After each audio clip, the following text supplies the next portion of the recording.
L'accès à 17 minéraux métalliques appelés terres rares déclenche un litige commercial entre les vieilles puissances industrielles et la Chine. Pour la première fois, les États-Unis, l'Union européenne et le Japon ont porté plainte ensemble devant l'OMC contre Pékin. Ils l'accusent de restreindre les exportations de ces métaux difficiles à extraire et hautement stratégiques pour l'industrie et les technologies avancées. Les constructeurs américains ont besoin d'avoir accès aux terres rares de la Chine, a dit Barack Obama. Maintenant, si la Chine veut laisser le marché fonctionner librement, nous n'avons pas d'objection. Mais sa politique empêche cela. Elle est contraire en plus aux règles que la Chine a accepté de suivre. En 2011, les prix à l'exportation des terres rares chinoises ont baissé après avoir quadruplé en 2 ans. En août dernier, Pékin a cherché à diminuer les exportations malgré l'établissement de quotas. Celle de 2012 s'élève à 30 000 tonnes, un peu moins que celle de 2011, fixée à 30 258 tonnes.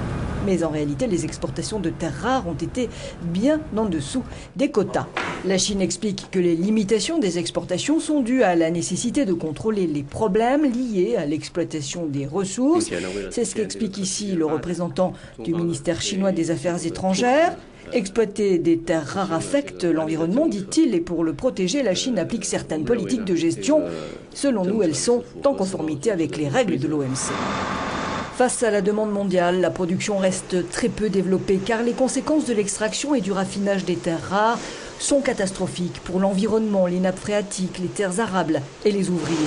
Du coup, la Chine est en situation de quasi-monopole avec 97% du marché mondial de terres rares, d'autant qu'elles sont stratégiques pour l'industrie verte, les hautes technologies et la défense.